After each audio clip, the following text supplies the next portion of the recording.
Good morning. This is Arlene Arnold here with the focus of the week for January 14th. And the color that has come forward for us is the lesson in pink. And you'll see that the complementary color to that is very light, but it's a light green, beautiful light green. I often think of these colors together like on a candy cane, but not the normal, the regular one, but one that's pink and light green. I don't know if you've seen that, but that's really an interesting combination, and it's a really important combination. So this is care for your inner child. That is part of it, but the part that came out this morning is a little different. So I want to tell you about that. It's in the section on the lessons in pink, and it's on page 94, and it's called Dependency and Innocence. And I want to read just a little bit in the introduction to the lessons in pink.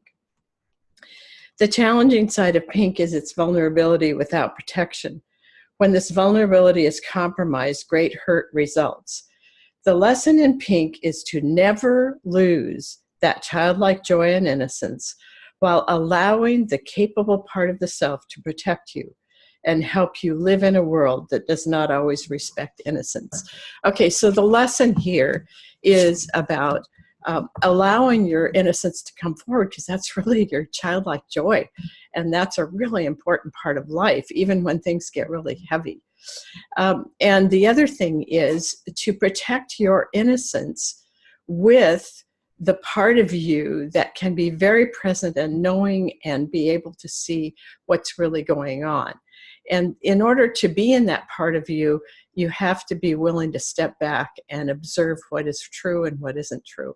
And sometimes that's challenging because you'd love to just play around in your innocence, but we need to be grounded into that part of us that is really aware of what's happening. And that's kind of what is in this part here. I'm just going to read one part of it because there's a part here that just really seems to be important. So the lesson in pink is to pay close attention to what is happening around you without becoming suspicious and wary.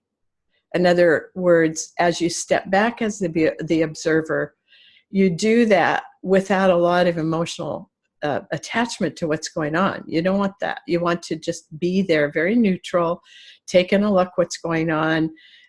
Don't allow yourself to move into that place of blame or suspicion or blah, blah, blah. Just be there, observing, being clear about what's happening. Ask questions, even when others become uncomfortable with your questions. I've always known that I never ask enough questions. I have a tendency to do assumptions. That really gets us into trouble.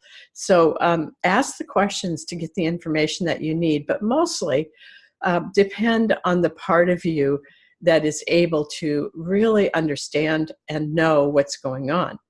Focus some of your attention on your day-to-day life so that you can be present and aware. In other words, the innocence is that playful part, and we really need that, but we also need to not allow that part of us to not be aware of what's going on. So the child part doesn't have to be aware, but the part of us that is very capable and very knowledgeable about what it is to live here in this life, that's the part that needs to be aware. So if you will do that, then you can choose the times when you can be in that lovely innocence and you can enjoy life, but also be totally aware of what's going on around you. So that's our message for this week. So work with pink and that very light green. Notice the colors around you that are like that. And just know that pink is a wonderful color and it can help you find that inner joy that is the child part of you. All right, have a great week, and I'll be with you next week.